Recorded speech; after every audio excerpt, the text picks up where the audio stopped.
à tous et à tous. Donc c'est pas une bonne année que je vais vous souhaiter, mais une merveilleuse année. Et donc vous allez voir que cette année 2020 va être exceptionnelle à plus d'un titre. Et donc on va voir ça en détail. Il y a, je pense, un certain nombre de personnes donc, parmi vous qui ont déjà vu la conférence que j'avais faite au mois d'octobre 2018. Donc c'était sur le processus de l'ascension. Donc là, ça va être un petit peu la continuité, mais je dirais centré sur une année particulière, celle qu'on va vivre en 2020. Ici, donc, pour pouvoir avoir une vue générale, il faut se reporter à ce qui se passe au niveau cosmologique.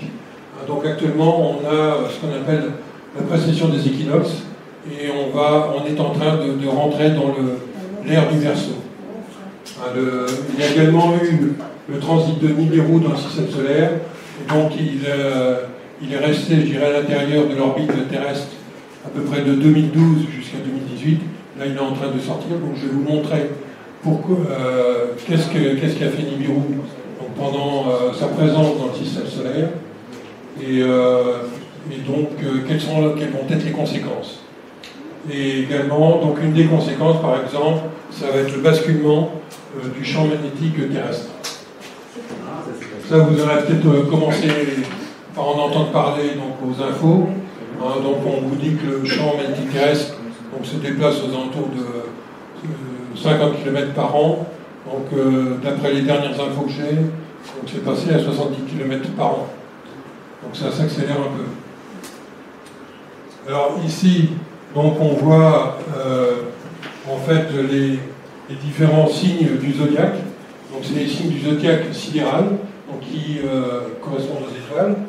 Et donc jusqu'à présent, on était dans le signe des poissons. Ici, on a été pendant 2000 ans. Donc Jésus, par exemple, Jésus-Christ est arrivé à peu près ici. Et puis, donc là, on est à la fin de l'ère des poissons qui dure 2160 ans exactement. Le tour complet se fait en 26 000 ans. Et donc, on est en train de rentrer dans l'ère du Verseau. Alors tout ça, comment est-ce qu'on sait qu'on rentre dans l'ère du Verseau? C'est parce qu'il se passe quelque chose de particulier au niveau du Soleil. Je vais essayer de vous montrer, à travers d'une vidéo, ce qui se passe de particulier.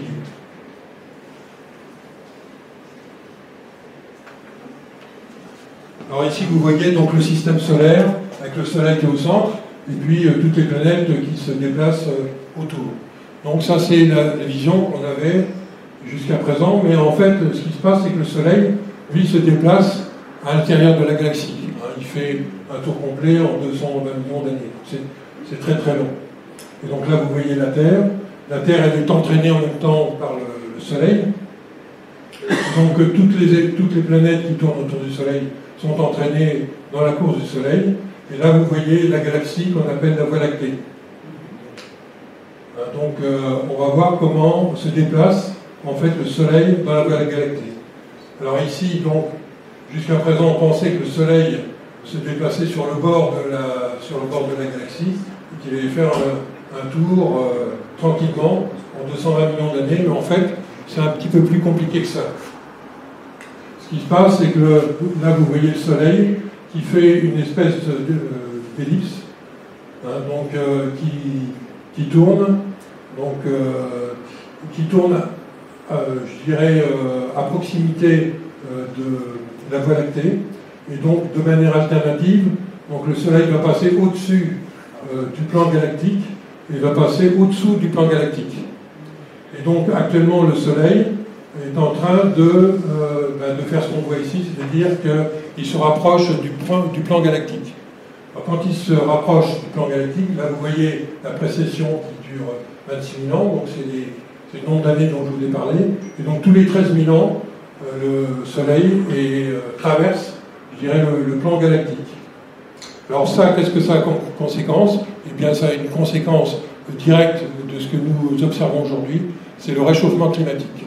Donc le réchauffement climatique est lié non seulement donc, au CO2 dont on vous a rabattu les oreilles pendant de nombreuses années, mais également au fait que le Soleil, se rapprochant du plan galactique, reçoit de plus grandes quantités de photons et puis également tout un tas de particules à haute vitesse qui viennent dans le système solaire.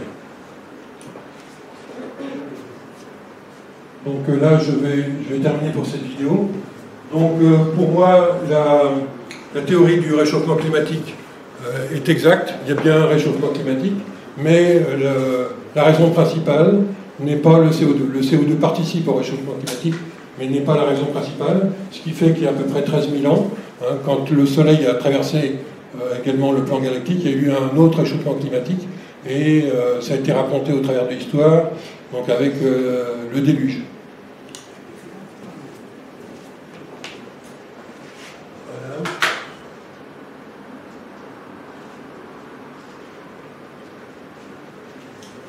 On passe à autre chose. Donc maintenant, Nibiru. Nibiru, donc c'est un... En fait, il faudrait parler d'un ancien système solaire, donc qui est constitué d'une étoile brune et de quelques planètes qui tournent autour.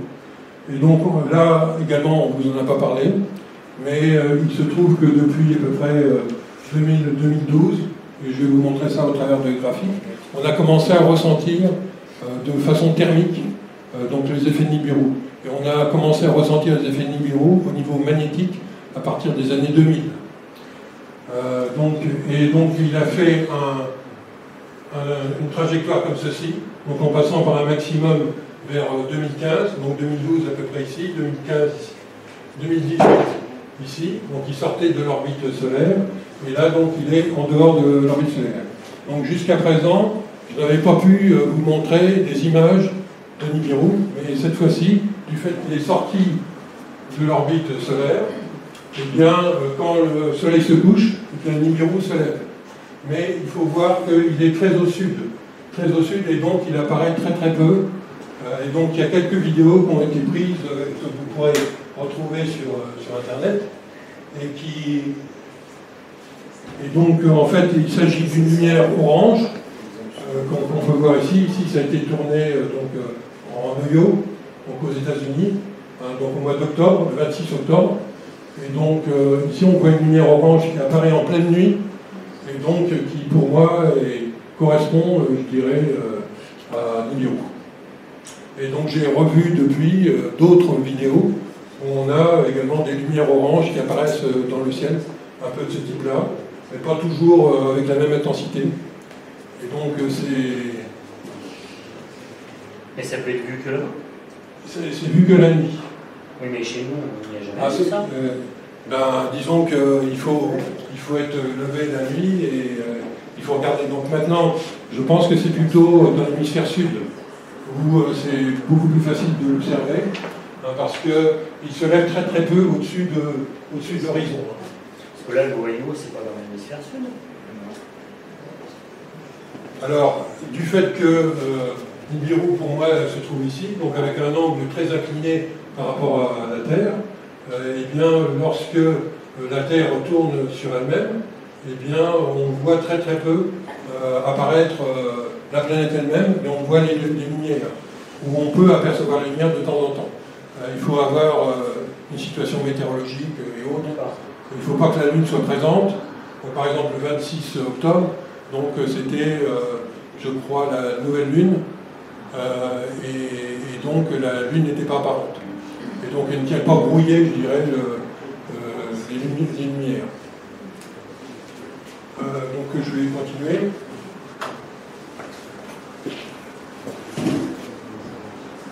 Alors ici, vous voyez donc les glaces telles qu'elles apparaissent en ce moment. Enfin là, c'était au 31 décembre, donc en Arctique ici et en Antarctique ici.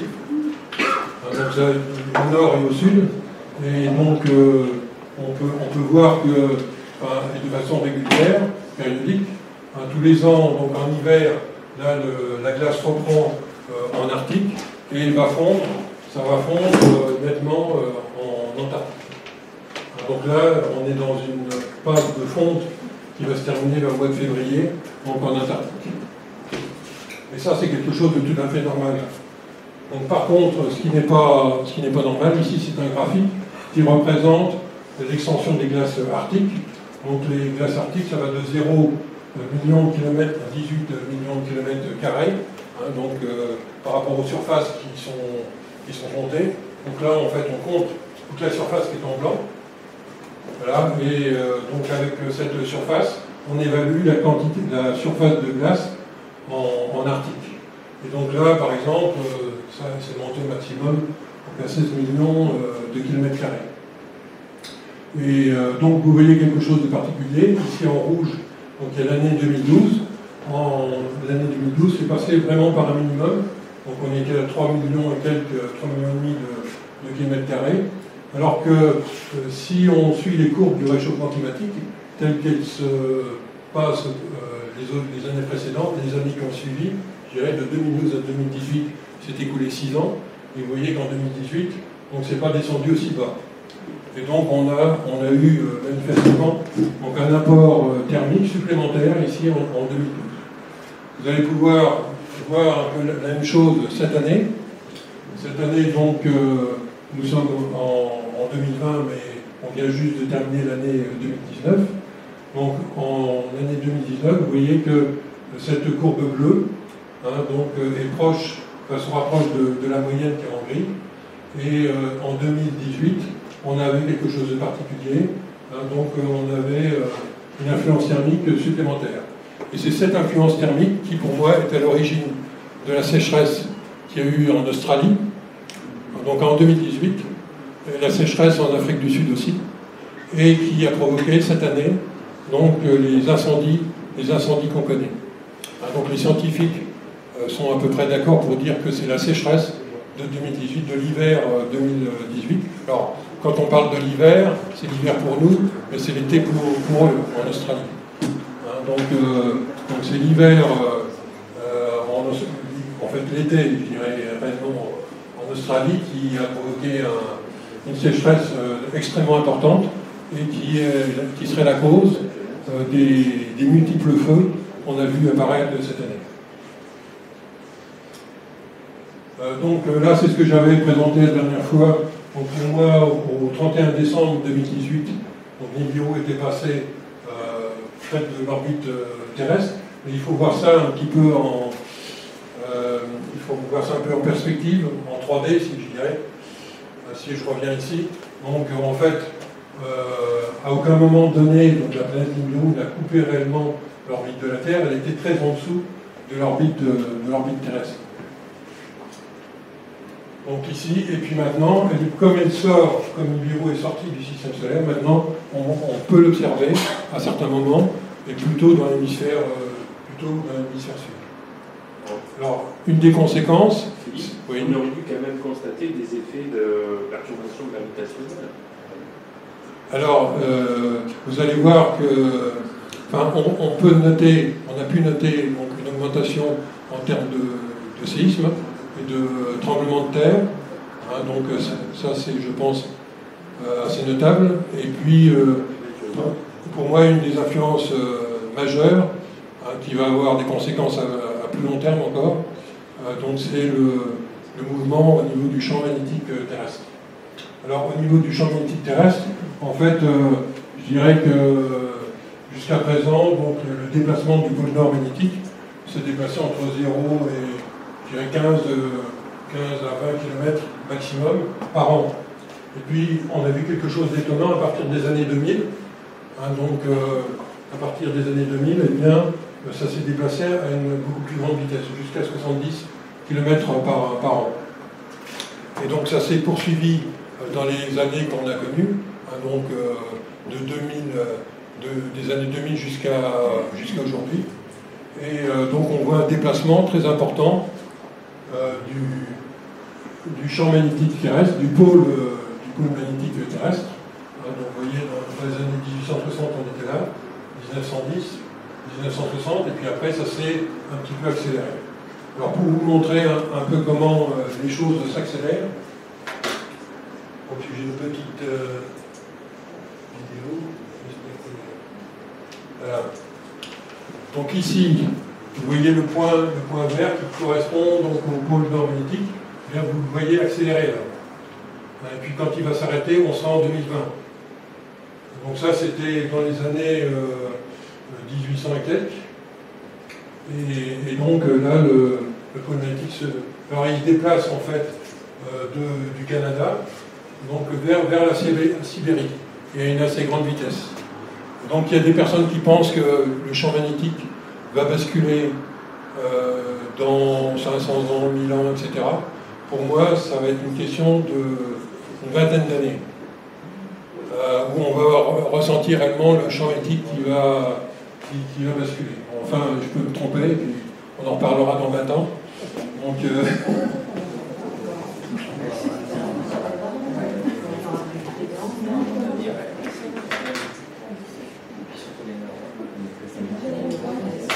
il devrait y avoir un phénomène d'accélération.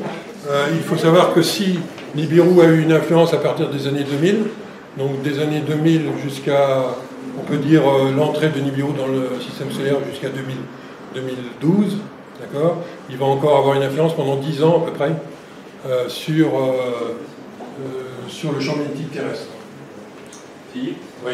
Les modélisations qui ont été faites par les géophysiciens par rapport à la fluctuation du champ magnétique, le modèle qui est actuellement envisagé, je ne dis pas que c'est la vérité, en tout cas c'est le modèle sur lequel la communauté scientifique semble s'accorder, c'est de considérer que d'un système bipolaire, on va passer à un système multipolaire, c'est-à-dire par une phase d'affaiblissement significatif du champ magnétique, alors qu'il peut s'étaler sur des périodes entre scénario court, ça serait 200 ans, et scénario long, ça serait 1000 ans. Donc un effondrement de l'intensité du champ magnétique avec des conséquences qui peuvent être délétères sur le vivant à la surface de notre planète, parce que ça veut dire que la planète ne va pas être protégée par la magnétosphère et donc exposée au rayonnement solaire et cosmique avec des effets mutagènes, etc. Donc il faudra complètement s'enterrer sur le survivre. Mais en fait, aujourd'hui, puisque le champ magnétique il est généré par des phénomènes de convection dans la lithosphère, donc dans l'écorce terrestre, dans le magma, on est sur des scénarios de ce type-là. Enfin, en tout cas, au niveau de la communauté scientifique, je ne touche pas ce que tu dis, mais bon, j'essaie de... Donc, je dirais que l'écart principal que j'ai par rapport à la communauté scientifique, c'est que je pense que les choses vont aller beaucoup plus vite. Mais c'est tout. Le phénomène, on l'enregistre actuellement. Alors, ce que tu disais par rapport à la dérive du champ magnétique, alors j'ai lu un article tout récemment, et il disait que sur les 2 dernières années, effectivement, on était sur une dérive de 50 à 60 km par an. Il semblerait qu'elle se soit ralentie de 20 km par an. Donc moi, j'ai regardé les dernières courbes. Pour moi, on était plutôt aux alentours de 70 km par an. Maintenant, après, on peut confronter, parce qu'il n'y a pas beaucoup de centres de mesure pour faire ces... Et donc, on est obligé de faire confiance d'une certaine manière, mais il y a des amateurs qui ont disposé un peu tout autour de la Terre, donc des magnétomètres, donc pour pouvoir faire des mesures de manière journalière. Et donc, moi, j'arrive à cette conclusion, c'est qu'on est aux alentours de 70 km par an, et je pense que ça va encore s'accélérer.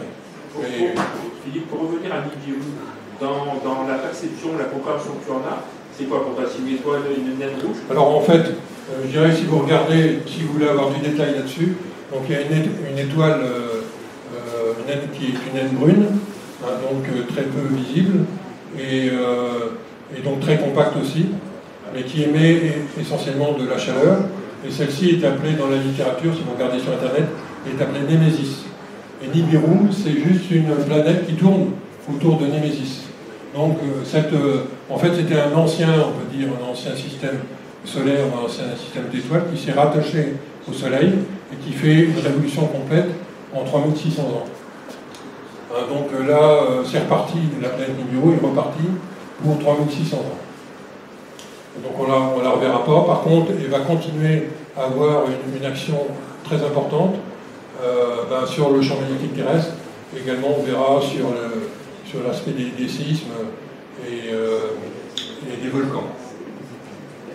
Pour imaginer la dérive vite fait du pôle magnétique, donc si vous passez des aéronautiques, les pistes aéronautiques sont numérotées, c'est des numéros sur les pistes, c'est l'orientation magnétique.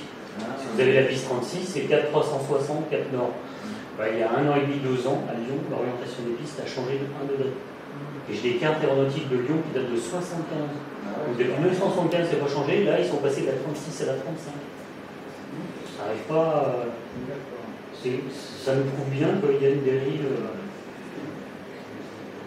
Alors, ici, une des conséquences qui seront visibles, donc c'est le fait qu'on verra à nos latitudes des aurores boréales. Alors ça, peut-être pas dans l'immédiat, peut-être dans une dizaine d'années. Donc on verra des aurores boréales. Il y a eu des aurores boréales en Irlande ces jours-ci. Oui, oui. Voilà, donc ça montre bien que le phénomène est en train de descendre. Donc ça, j'en avais déjà parlé à la dernière conférence. Donc il ne faut pas s'inquiéter d'une aurore boréale, hein, c'est juste des particules chargées qui viennent normalement se concentrer sur les pôles, le pôle nord et le pôle sud. Et donc, quand le champ magnétique dérive, eh bien, il ne se concentre plus au même endroit. Alors, il y a aussi un autre phénomène qui va relativement vite. Donc là, par exemple, on envoie des ballons dans la stratosphère et on est capable de mesurer le rayonnement cosmique. Et ce qu'on a pu voir, c'est qu'en 5 ans, donc ici les mesures ont été faites de septembre 2015 jusqu'en octobre 2019. Donc il y a eu une augmentation de 22% du rayonnement cosmique. Donc c'est des particules qui rentrent dans l'atmosphère et qui montrent qu'en fait on se rapproche du plan galactique tel que j'ai pu vous le montrer tout à l'heure. Alors, je pense qu'il y a beaucoup de personnes qui ont entendu parler de la résonance de Schumann, mais qui ne savent pas exactement ce que c'est. Donc la résonance de Schumann, en fait, ce sont des ondes électromagnétiques qui parcourent la Terre, et donc normalement c'est des ondes électromagnétiques de basse fréquence, et sont en théorie produites par des éclairs à foudre qui est aussi de nature électromagnétique et qui va ensuite se propager sur la Terre. Et comme on sait que la lumière, par exemple, fait 7 fois le tour de la Terre, en gros, par seconde, eh bien, on va avoir un rayonnement électromagnétique de 7,8 Hz ici, que vous voyez avec une bande verte ici. Et après, on va voir des harmoniques. Les harmoniques, c'est un petit peu dans toutes les... que ce soit du son ou des ondes électromagnétiques. Donc quand on a une onde qui passe, eh bien, il y a toujours des harmoniques. Les harmoniques, ce sont des fréquences supérieures, 2 fois supérieures, 3 fois supérieures, etc. Et donc, ces ondes électromagnétiques, moi je pense qu'elles ont une forte influence sur le fonctionnement de notre cerveau. Parce que notre cerveau aussi est parcouru par des influx électriques qui vont de 0 à 100 Hz. Et donc pendant notre sommeil également, les influx ralentissent, et pendant la période de veille, ça s'accélère. Et donc là, on a noté qu'il y avait, en fait, à cause du rayonnement cosmique, de temps en temps, il y a des choses complètement inhabituelles qui se produisent. Donc par exemple ici, ça s'est produit le 29 décembre 2019. Donc le 29 décembre 2019, donc il y a eu des ondes donc entre 0 et 40 Hz. 0 c'est ici et 40 Hz ici. Ils se sont maintenus pendant 13 heures à peu près. Donc pendant 13 heures, donc ça, il faut savoir que donc ça affecte un certain nombre de personnes qui sont sensibles. Et donc vous pouvez être mal disposé, je dirais, le jour ou le lendemain du passage de ces ondes. Et vous allez voir que ces ondes ont une fonction bien particulière. Alors ici, on monte également en fréquence. Vous avez sans doute entendu parler des grandes ondes, des petites ondes, des ondes courtes, etc. Donc ici, on enregistre des ondes électromagnétiques de 0 à 30 MHz. 30 MHz, c'est déjà, ça correspond aux ondes courtes. Eh bien, voilà ce qu'on avait au mois de mai 2019. Donc là, c'est relativement stable. Il y avait quelques pics ici. Mais quand c'est des bandes horizontales, donc en général, c'est produit par l'activité humaine. C'est-à-dire qu'on a des émetteurs qui émettent dans ces bandes-là. Eh bien, regardez ce qui se passe ici. ce qui s'est passé du 17 au 19 décembre, eh bien, on a eu des pics qui sont montés jusqu'à plus de 30 MHz. Et donc, ça montre qu'il se passe quelque chose sur Terre, hein, et qui va avoir d'énormes conséquences, hein, donc pour le fonctionnement, enfin, pour la vie d'une manière générale, donc, et notamment la vie humaine. Et je vais essayer de vous expliquer ça en détail. Alors, il y a un autre phénomène encore, c'est l'activité du Soleil. Donc, il faut savoir que tous les 11 ans, donc le Soleil, il change, il bascule son champ magnétique. Hein, donc, c'est pas arrivé au niveau de la Terre depuis 780 000 ans. Donc, le basculement complet du champ magnétique de la Terre est arrivé il y a 780 000 ans. Et pour le Soleil, ça se fait tous les 11 ans. Ça se fait de manière naturelle. Eh bien, donc on enregistre l'activité du Soleil, hein, donc tous les ans. Et donc on voit que ça passe par un maximum, c'est-à-dire c'est quand on enregistre le maximum de taches noires, hein, de taches qui apparaissent sur le Soleil. Hein, et quand on en a un minimum de taches noires, eh bien on passe par un minimum. Et bien en 2020, nous sommes dans un minimum, ce qu'on appelle un minimum solaire. Donc on ne l'a peut-être pas encore tout à fait atteint. On va peut-être l'atteindre dans il parle du mois d'avril ici, comme étant quelque chose de probable. Hein, donc à plus ou moins 6 mois. Donc on est dans une période un peu particulière, ici, où le Soleil est à son minimum. Donc on ne voit pratiquement pas de taches solaires donc, sur le Soleil. Alors, pour revenir à ce que j'avais dit donc, au mois d'octobre 2018, et donc l'information m'était parvenue donc, par un channel qui s'appelle Brad Johnson. Je peux vous dire que en fait, je fais des traductions de messages de channel depuis 2016, que je diffuse sur Internet de manière régulière, 2 messages par jour. Hein, donc je traduis de l'américain en français. Donc là, c'est moi qui ai fait la traduction.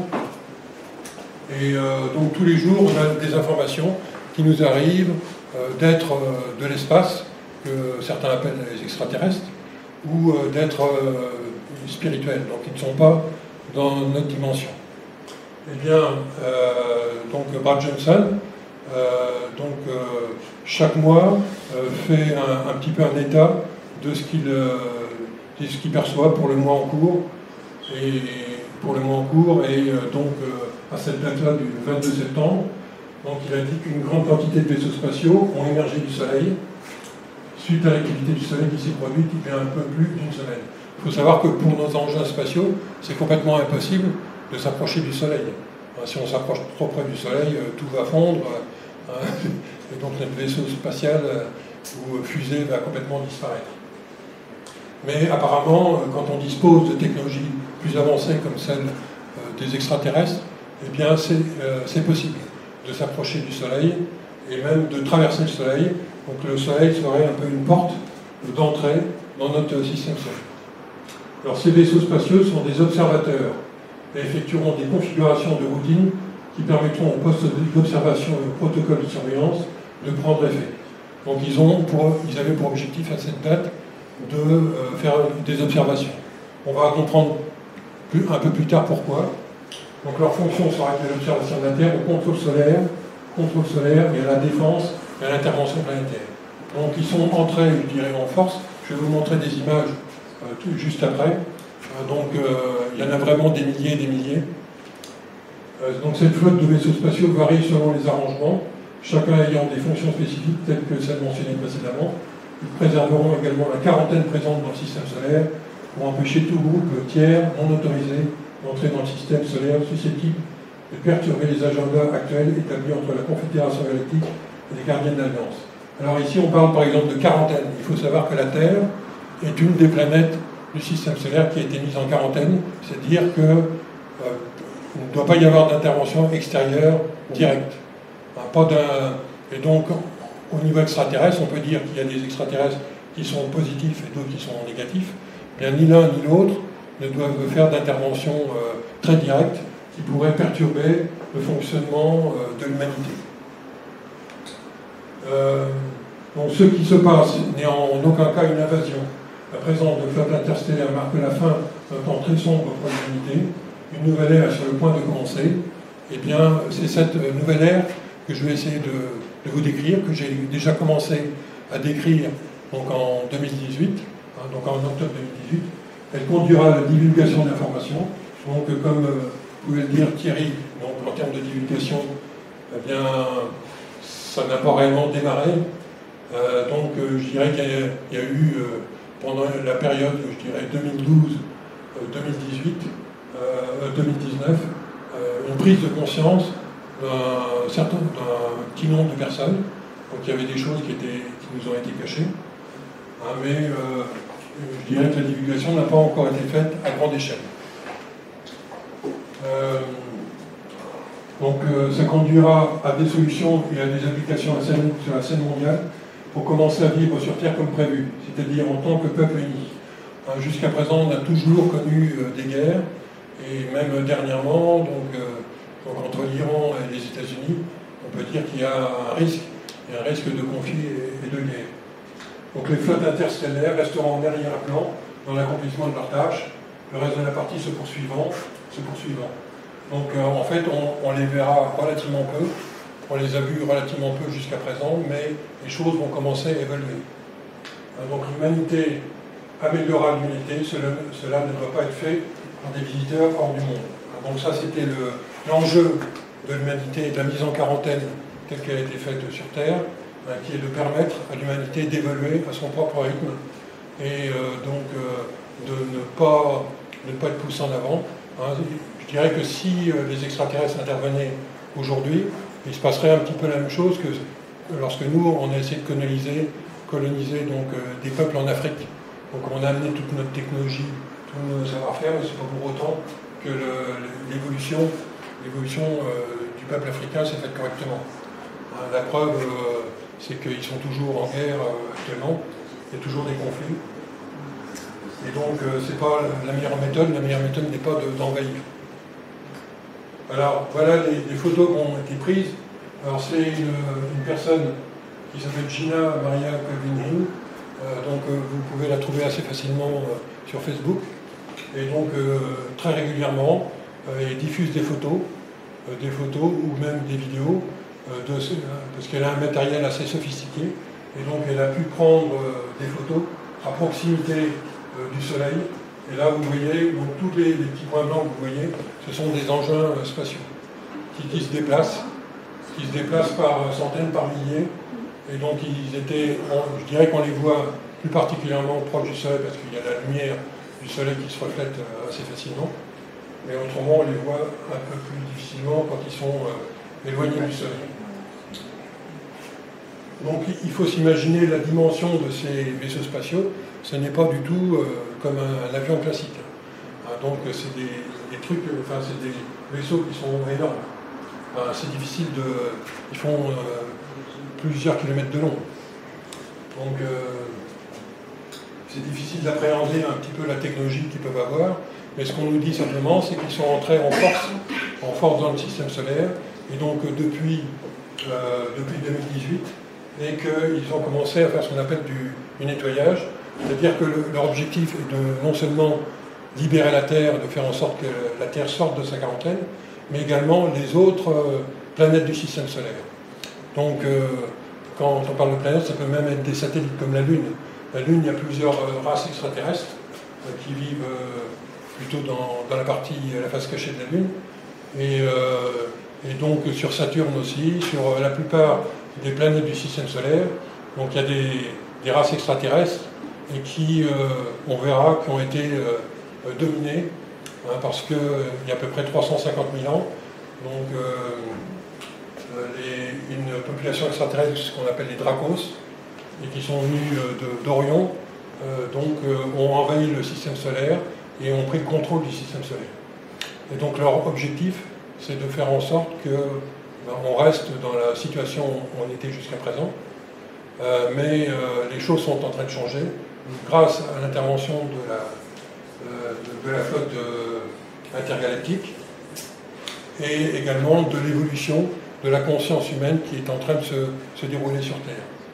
Donc on peut dire que depuis un an, ils ne sont pas restés les bras croisés, Et donc ils auraient, enfin d'après un certain nombre de channels, donc ils ont éliminé ou fait disparaître donc tous les reptiliens qui contrôlaient jusqu'à présent le système solaire. Donc actuellement, il ne resterait plus, je dirais, que des hommes donc, qui ont été sous leur influence, sous l'influence des reptiliens, qui continuent à vouloir perpétrer les mêmes schémas.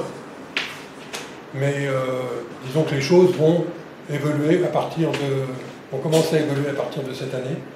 Et donc là, je vais vous montrer un nouveau message. Celui-ci ne vient pas de Brad Johnson, mais d'un channel qui s'appelle Michael Love. Donc il date du 29 décembre 2019. Donc il est assez récent. Donc lui va faire référence un petit peu à ce que vous voyez ici.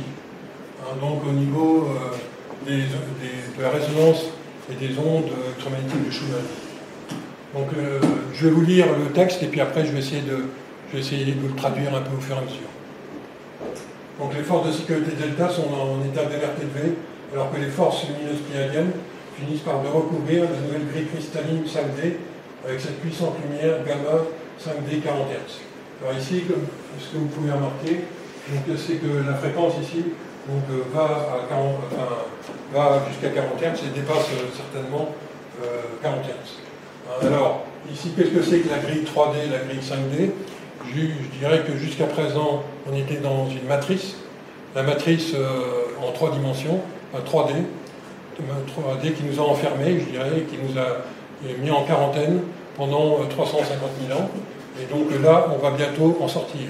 Et donc l'objectif de la flotte galactique, c'est de remplacer cette grille 3D par une grille 5D. La grille 5D, c'est la conscience dans laquelle on doit évoluer à partir de maintenant. Et donc je vais vous montrer quelle va être l'évolution de conscience. Donc on va voir. Alors les graines d'étoiles ont été fortement soufflées pendant cette période de 13 heures. Alors ici, ça a duré 13 heures. Alors qu'elles ont amené cette lumière photonique dans leur champ aurique, et des symptômes d'ascension forts et sévères sont signalés partout dans le monde parmi la communauté des graines d'étoiles. Alors, qu'est-ce que c'est que les graines d'étoiles? En fait, ce sont des gens qui sont un peu plus sensibles que les autres, d'une part, et ensuite qui ont commencé à basculer dans la conscience de la 5e dimension. Donc je vais vous expliquer aussi comment est-ce qu'on peut basculer facilement, et je pense que la plupart d'entre vous ont déjà commencé à faire ce travail, même si c'est fait de manière inconsciente. Donc les forces lumineuses ont communiqué à l'Alliance terrestre que la mission de la nuit dernière est la première sur plusieurs avant d'envoyer plus d'ondes lumineuses 5D. Donc ce genre de phénomène devrait se reproduire de manière assez fréquente, qui vont balayer la planète au cours des prochains jours. Alors bouclez vos ceintures et n'oubliez pas de respirer lorsque cette lumière à haute fréquence arrivera. Alors quels sont les symptômes que ressentent les gens? Donc il y a des symptômes de fatigue, ça peut être avoir mal au dos, avoir un mal un peu partout, de ne pas se sentir bien, de ne pas se sentir dans son assiette, etc. Donc c'est souvent des symptômes physiques, ça peut être aussi des symptômes émotionnels, donc avec une baisse de régime, voir les choses un peu plus en noir, etc. Et donc il y a toute une kyrielle de symptômes qui ont déjà été identifiés. Donc il a été dit autrefois que tout cela se produirait juste avant le grand flash solaire final qui clôturera le grand événement d'ascension de l'humanité.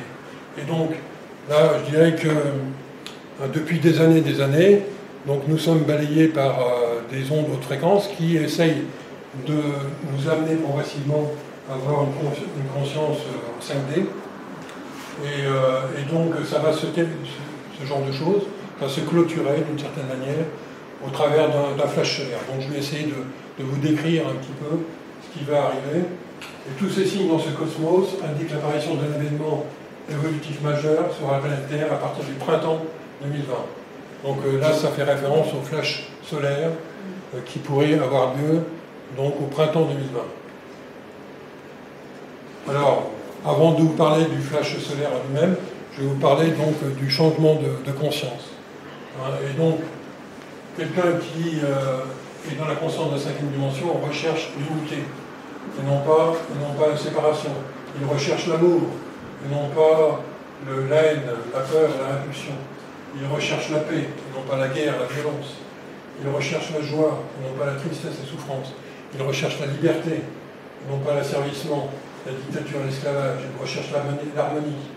Voilà. Et donc, tous les gens qui sont un peu habités, je dirais, par ces notions-là, donc c'est quelque chose que, par exemple, Jésus-Christ a voulu introduire donc il y a 2000 ans. Il a essayé de sensibiliser les gens comme quoi il y avait une autre façon de regarder les choses, que l'amour pouvait exister, etc. Eh bien, disons que ça va se déployer essentiellement à partir... ça s'est un peu déployé, je dirais, au cours des 2000 ans, mais c'est surtout maintenant que les choses vont commencer à bouger. Et donc, ici, pour quelqu'un qui est dans la conscience de la troisième dimension, il y a surtout un sentiment de l'ego. Comment est-ce que je peux faire en sorte que moi-même, je m'en sorte par rapport à un environnement qui est dangereux. Donc il y a toujours donc cette conscience que son environnement, l'environnement est dangereux et qu'il va falloir qu'il lutte pour survivre. Alors que dans la conscience de la cinquième dimension, il n'y a plus cette préoccupation-là. Et donc on recherche à se faire du bien et à faire du bien aux autres. C'est aussi simple que ça. Alors, le flash solaire. Le flash solaire, donc c'est quelque chose qui est apparemment en préparation. Et donc ce serait, disons que du fait qu'on repasse par le plan galactique et que je dirais que les conditions commencent à être réunies pour que le flash solaire puisse se produire. Alors la condition principale, c'est l'élévation, c'est l'évolution de la conscience humaine. On pourrait dire, les hommes n'ont pas tellement évolué, qu'est-ce qui va faire que ça va évoluer ou pas, et donc c'est conditionné, donc ce flash solaire est conditionné à l'évolution de la conscience humaine. Et on commence à s'apercevoir, alors je dirais que les channels qui nous envoient les messages, eux ils ont la possibilité, je ne sais pas avec quel appareil, mais ils ont la possibilité de voir l'évolution de la conscience humaine de manière globale. Et donc ils nous disent qu'actuellement il y a une grosse accélération qui est en train de se faire, qu'ils n'ont jamais vu auparavant. Et donc ils pensent que vu de cette accélération, donc il pourrait y avoir à peu près 4,5 milliards d'êtres humains qui vont être concernés directement par le flash solaire. Alors pourquoi concernés? Parce que ça va affecter directement notre ADN. Et donc le rayonnement cosmique et autres, les résonances de Schumann, tout ça, ça affecte déjà notre ADN, déjà depuis un certain nombre d'années. C'est pour ça que c'est envoyé de manière, je dirais, très progressive et de manière volontaire, très progressive. Mais là, je dirais que le flash solaire, c'est fait pour, en fait, conclure un peu les choses et pour que notre reconnexion donc à notre partie spirituelle puisse se faire donc à grande échelle. Donc en fait on a été coupé il y a 350 000 ans, donc au travers de manipulation de l'ADN, donc on a été coupé de notre lien spirituel. Ce qui fait qu'actuellement par exemple, il y a très peu de personnes qui sont médiums, donc très peu de personnes qui ont des capacités paranormales de télépathie et autres. Donc ça c'est quelque chose donc, qui va changer, et qui va changer principalement après l'apparition de ce flash solaire. Alors tel que je le conçois actuellement, le flash solaire, donc ça va se faire de manière suivante, c'est-à-dire qu'autour du soleil, il y a ce qu'on appelle une couronne solaire. Et bien, la couronne solaire va s'étendre, et donc là, on va voir une augmentation de la lumière pendant 1 minute ou 2, et donc ensuite, elle va se rétracter pour reprendre sa forme initiale. Donc nous, 8 minutes après que le flash solaire aura eu lieu au niveau du soleil, nous on va le voir, donc on va être baigné, je dirais, dans une lumière incroyable. Et ce qu'il faut savoir, c'est que donc 3 ou 4 jours après, donc du fait des éruptions solaires que ça entraîne, donc il y aura des vents solaires aussi qui vont balayer la Terre. Donc ils risquent d'affecter gravement beaucoup d'appareils.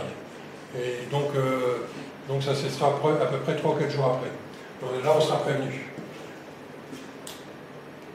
Alors, ce qu'on nous conseille pour pouvoir supporter au mieux ce flash solaire, c'est d'essayer d'avoir une alimentation la plus saine possible Et la plus saine possible, c'est de manger un maximum de fruits et de végétaux.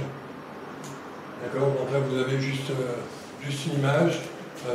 Si vous voulez vous préparer pour avoir le minimum de symptômes après le flash solaire, parce que ça va être...